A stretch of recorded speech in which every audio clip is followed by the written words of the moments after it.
¿Cómo están? Bienvenidos a nuevamente esta coproducción de la Universidad Católica de Santa Fe y la Arquidiócesis de Santa Fe de la Veracruz. Esta semana estuvimos dialogando con el doctor Emiliano Falilone. Él es el referente de un equipo de investigación que viene trabajando el Pacto Educativo Global, esta iniciativa presentada por el Papa Francisco que reúne a distintas instituciones, no solo las educativas, sino a toda la comunidad, para pensar de qué manera educar integralmente al ser humano. Además, estuvimos dialogando con el magíster Magín Ferrer. Él nos comenta de qué manera se presenta hoy el mapa geopolítico internacional y nos cuenta que están preparando un congreso sobre relaciones internacionales que se desarrollará en el mes de septiembre. Presentados los temas, vamos a las notas.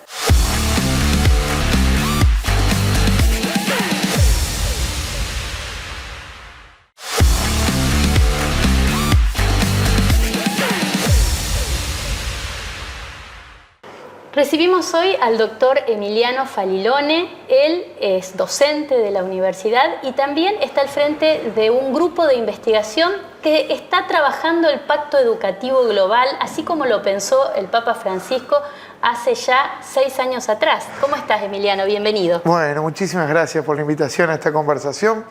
Una conversación que tiene esto interesante, que es que también se convida al que está del otro lado. Y bueno, y cómo hacerlo parte también de esta dinámica reflexiva sobre el Pacto Educativo Global, que fue una propuesta inspirada en Francisco, que Francisco lanza a todas las personas de buena voluntad. Eso es interesantísimo.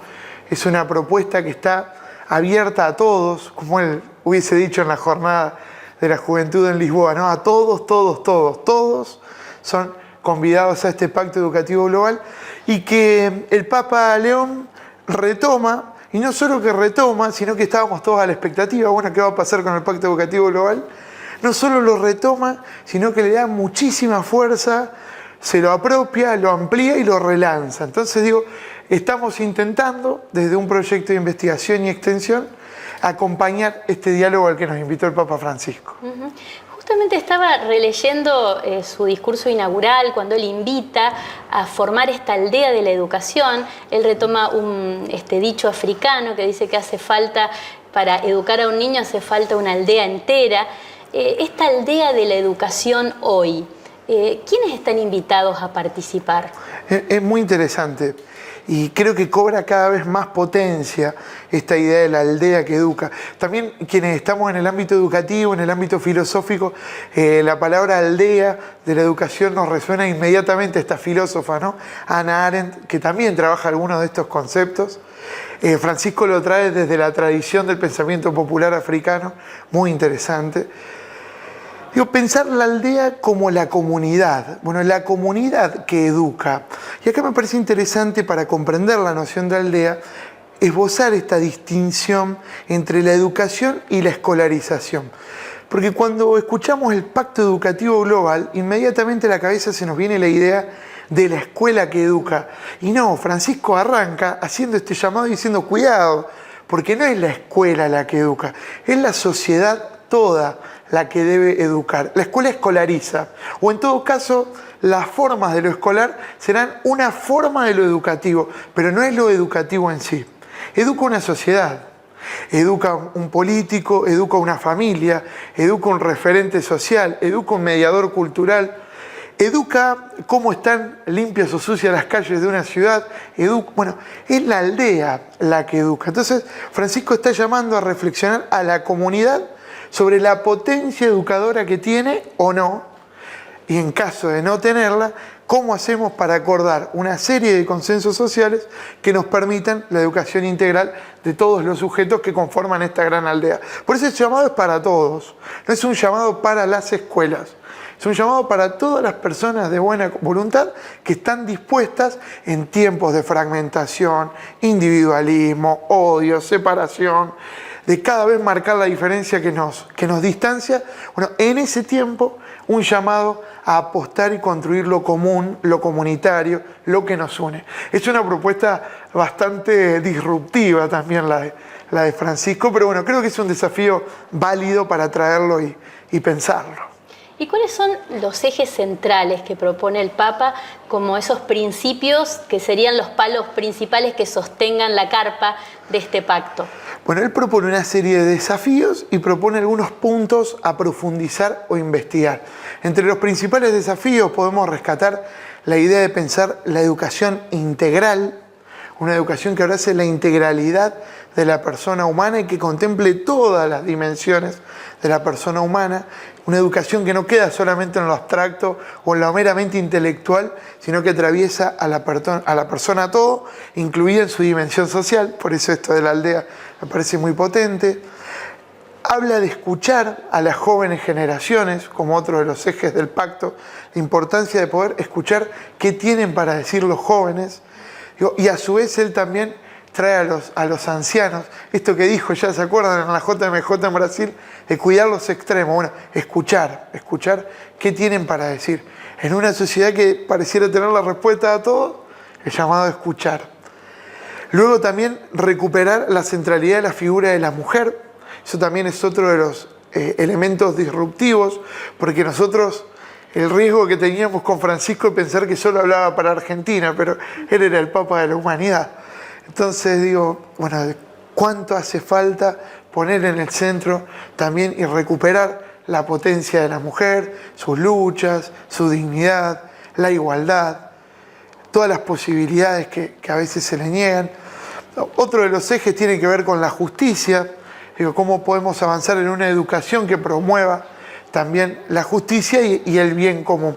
Bueno, como algunos de los puntos centrales donde se apoya. Luego hay invitaciones a pensar la cuestión de las nuevas tecnologías, la inteligencia artificial, a pensar los desafíos del mundo del trabajo, los derechos humanos.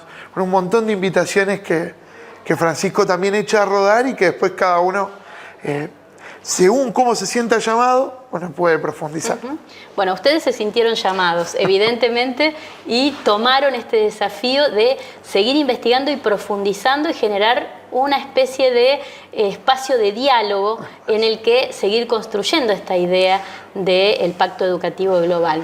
Bueno, hace un par de años se dio la posibilidad, en el marco de una convocatoria de proyectos de investigación, de poder elaborar un proyecto de investigación. Esto lo quiero resaltar porque parece una pavadita, pero ahora podemos trazar un puente.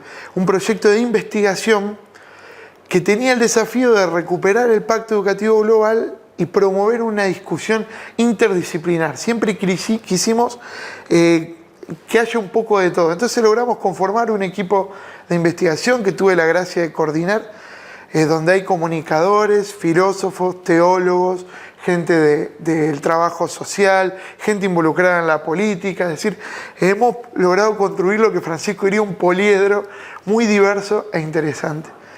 Hicimos un trabajo netamente académico, de estudio, reflexión, profundización de distintas aristas culturales, educativas, filosóficas y políticas. Y como siguiente paso, notamos que bueno, era necesario echar a rodar esta discusión que nosotros estábamos dando hacia el interior del grupo de investigación. Por eso un segundo paso fue consolidar un proyecto de extensión, que la extensión es el diálogo que la universidad tiene con el medio social.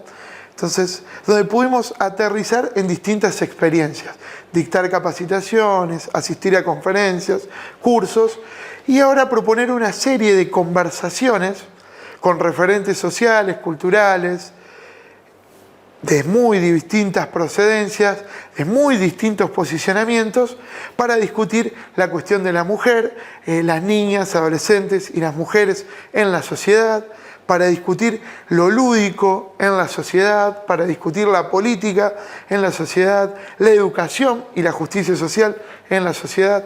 Entonces, bueno, se elaboraron una serie de conversatorios abiertos a toda la comunidad, donde lo que hacemos es convidar la palabra a partir de esta temática y del pacto, bueno, y juntos intentar construir algunas tramas significativas para aportar al bien común, como el Papa Francisco insistía con el pacto. Bueno, Emiliano, te agradecemos este encuentro, esta charla que pudimos tener. Bueno, mucho éxito con este proyecto de los conversatorios que siguen avanzando y la posibilidad de extender todo este conocimiento a la comunidad. Y para terminar, y en muy pocas palabras, ¿quiénes te parece que todavía no se sienten invitados a este proyecto? ¿Qué actores sociales de estos que forman parte de la aldea aún no terminan de asumir el protagonismo que deben tener dentro de este proceso educativo? Bueno, una pregunta muy potente, que en pocas palabras es muy difícil, pero no, yo no sé si hay gente que no se sienta convocada, no sé si hay gente que no se sienta convidada a ser parte del tejido de lo común. Sí creo que hay sectores, posicionamientos, ideologías que todavía no conciben la potencia de lo común y que desde un lugar de autorreferencialidad prefieren la comodidad y el resguardo de lo que yo ya tengo, lo que yo ya hice, lo que yo pienso y el yo, en lugar de abonar a la construcción de un estar siendo con otros, de un estar siendo comunitario. Por eso no sé si hay gente que no se siente convidada. Sí creo que hay gente que con miedo a perderse de lo suyo, a abandonar la comodidad, y como decía Juan Pablo II, ¿no?, a lanzarse a la aventura de ir mar adentro. Por eso digo, no sé si es gente que no se siente convidada. Sí creo que hay gente que todavía no percibe la potencia de lo común y lo comunitario. Y la urgencia. Y lo urgente, porque bueno, evidentemente ahí daría la sensación de que hay dos caminos posibles.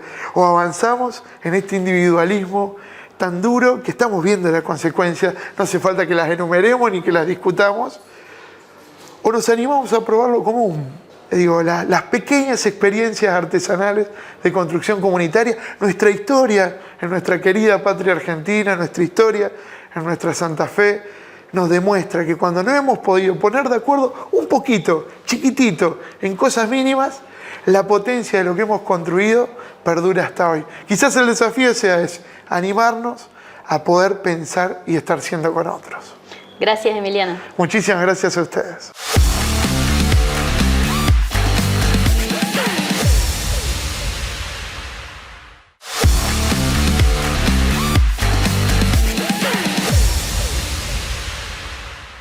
Tal como lo anticipábamos, recibimos ahora al Magíster Magín. Él es decano de la Facultad de Derecho y Ciencia Política y bueno, están trabajando desde la facultad organizando un congreso de relaciones internacionales. Pero primero nos gustaría, como venimos haciendo en todos nuestros programas y en ciclos anteriores, hablar un poco sobre la realidad geopolítica actual, que realmente es difícil de describir y además es muy cambiante, ¿no es así? Bueno, hola, ¿cómo va? ¿Cómo andas, Ale? Gracias por invitarme nuevamente en el programa. Sí, te diría que la podríamos definir con una sola palabra a la realidad: guerra. Es la que define hoy este contexto traumático que estamos viviendo. Hasta hace unas horas teníamos un límite, un deadline, como decimos siempre, ¿no? Y gracias a Dios hubo negociación o una especie de acuerdo al que se llegó un armisticio que se está cumpliendo a duras penas, en el que, bueno, Estados Unidos e Israel acuerdan con Irán no atacarse o un alto al fuego con el fin de llegar a una negociación más profunda. Eso trae aparejado muchas cosas. En primer lugar, el presidente Trump se vio en la necesidad de frenar la actitud belicosa por la sencilla razón de que su situación política y económica interna se empezó a complejizar. No así en el ámbito israelí. Ellos son un poco más aguerridos a este tipo de cosas, están acostumbrados a vivir en una situación límite en todo momento. De hecho, los ciudadanos están muy acostumbrados a esperar alarmas o estar atentos a alarmas cuya respuesta es ir a un búnker y esconderse un tiempo hasta que pase el momento de peligro y vuelven de nuevo a su vida normal. Es una cosa que nosotros acá es algo que escapa a nuestro entendimiento. Y están un poco, a ver cuál sería la palabra que los define en función de este armisticio que arregla Estados Unidos. Disgustados, desilusionados de ese pacto porque esperaban otra cosa. Hay que decir también que los objetivos que tenían los tres no se han logrado. Es decir, Estados Unidos tenía el objetivo de eliminar al régimen del ayatolá, no lo logró. Israel tenía un objetivo similar, sumado a que quiere eliminar a Irán.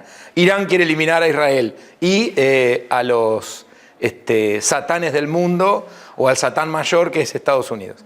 Bueno, creo que ninguno lo ha logrado, están vivitos y coleando, con algunas heridas producto de la guerra. Es decir, hay que esperar que se disipe el humo para ver en qué estado queda Irán, Israel cómo se encuentra, y lo fundamental, el estrecho de Hormuz, que hoy es el meollo de la cuestión, si se libera, no se libera, si dejan pasar los barcos, que eso es lo que te decía al inicio de la charla, es decir, es lo que le complicó la situación económica, no solo a Estados Unidos, a nosotros también. Hay que ser realistas. Indirectamente Santa Fe se vio involucrado, indirectamente, repito, en ese conflicto. El aumento, el siempre pedido aumento de los empresarios del transporte, porque aumentó el combustible de lo que va de los últimos 35 días, de 1.700 a 2.000 pesos. Eso es producto de la guerra. Justamente te iba a preguntar sobre las consecuencias que está teniendo esta situación generalizada de guerra en las cuestiones económicas y el resto de las consecuencias que están afectando a todo el mundo, ¿no? Sí, como te decía hace un rato, es decir, la cuestión energética, producto de ese bloqueo, por donde pasa el 25-30% del petróleo que se utiliza a nivel mundial, y Europa y Estados Unidos y América. Eso trajo aparejado un fuerte aumento en el recurso energético más importante para movilizar las economías. En Estados Unidos, ustedes tengan una idea, que el galón, que es aproximadamente 3 litros y algo, 3 litros y medio, costaba $3, $3 y algunas monedas. Hoy está costando en algunos lugares $5. Y eso al americano le duele en el alma y se lo achaca al gobierno. Y creo que por ahí viene también un poco el retroceso en la actitud belicosa de Estados Unidos. Y nosotros acá, como te digo, tanto Buenos Aires como Santa Fe están afectados justamente por lo mismo. El aumento del combustible. Hoy veíamos a la mañana en nuestras noticias la gente haciendo cola en las paradas de colectivo, porque al no haber una recomposición del boleto, los empresarios restringen la frecuencia de los colectivos a los fines de poder compensar un poco el gasto en ese recurso. O sea que estamos afectados. Estamos en un mundo, pensando en los poderes hegemónicos, en un mundo unipolar, multipolar o en transición. Todo eso, en ese orden, es posible. Depende la variable que utilicemos para trabajar esas categorías. Es unipolar en cuanto a lo militar. Eso con seguridad. Estados Unidos es la única potencia a nivel mundial que tiene una capacidad superior a cualquiera, aún uniéndose, tiene capacidad superior. En cuanto a lo económico y comercial, podríamos decir que hay una suerte de multipolarismo, porque hay potencias económicas, comerciales e industriales que todavía están. Sin embargo, hay un jugador que se está convirtiendo en el que hay que seguir, que es China. Tecnológicamente también tenés una suerte de multipolaridad entre algunos europeos, algunos asiáticos. Israel entra en ese juego. Así que el mundo, podemos decir también que es apolar, porque si no mezclamos ninguna de esas variables, no hay polaridad visible. Cada uno juega su juego. Entonces dijimos apolar, unipolar, multipolar, bipolar. No te sabría. No hay bipolaridad. No. La configuración del sistema internacional actual es, si uno la quiere analizar en cuanto a clave política, de política internacional, es multipolar.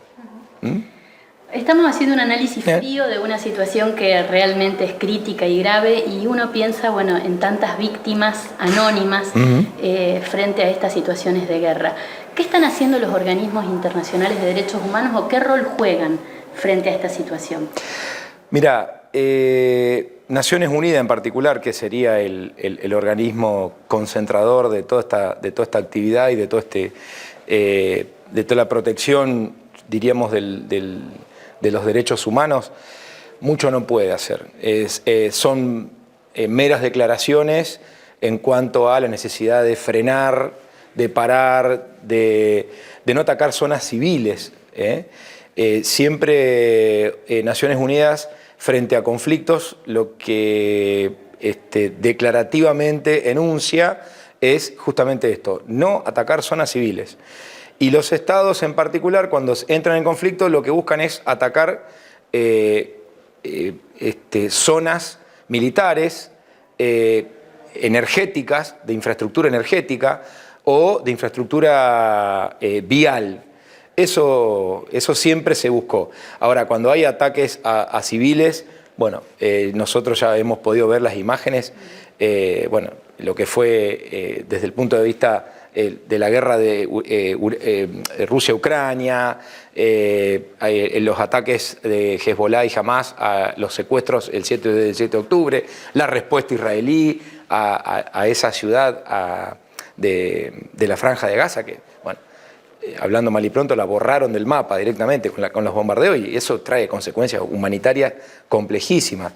Poblaciones que se quedan prácticamente sin hogar, sin a dónde ir, y ahí, bueno, actúan. En este caso, Naciones Unidas tiene una organización que se llama la de refugiados, el ACNUR, y a estos desplazados los atiende, los asiste con, bueno, carpa, vivienda, alimentos, hasta determinado punto. O sea, hay un momento en el que tienen que volver a su país de origen.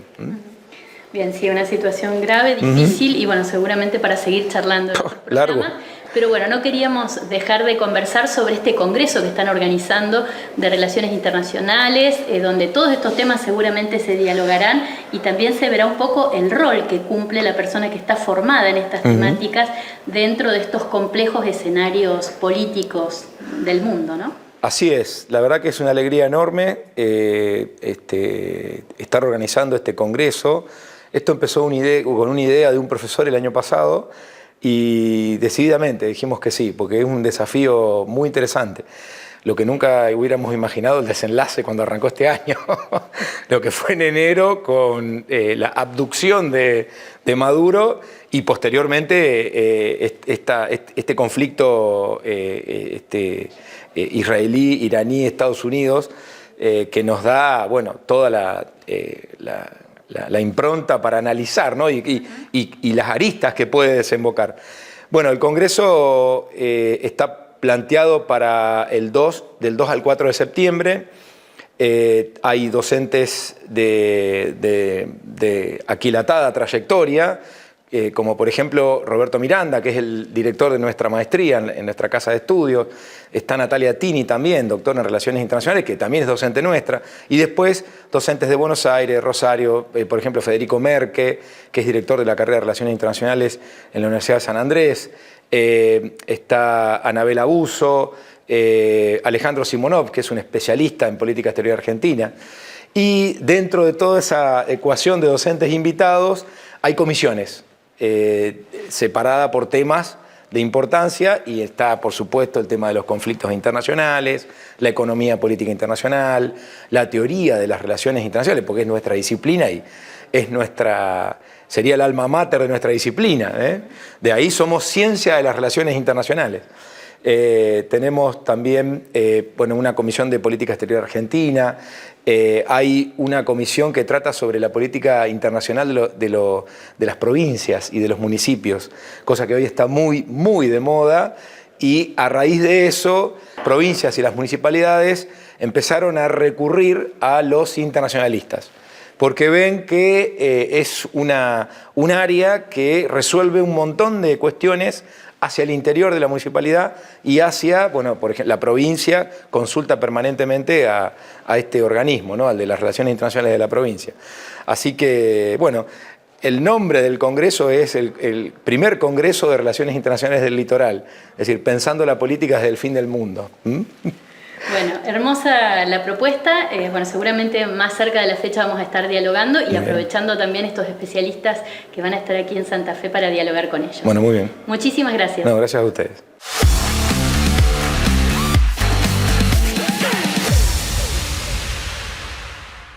Llegamos así al final de nuestro programa y hoy estoy muy bien acompañada. Estos son los nuevos productores de Nuevamente que se suman al trabajo semanal de preparar los temas, invitar a cada uno de los entrevistados. Ella es Cielo Vidal y Facundo Traverso y nos van a estar acompañando durante todo este ciclo 2026 estudiantes del último año de la licenciatura en Ciencias de la Comunicación. Muchas gracias por acompañarnos, gracias a la librería Presbítero Leyendecker que nos brinda este espacio de cada semana, al Bar El Santo y a Déjalo Ser por los looks semanales. Los esperamos la próxima semana y recuerden que pueden volver a ver nuestros programas en nuestro canal de YouTube UCCF TV. Buena semana.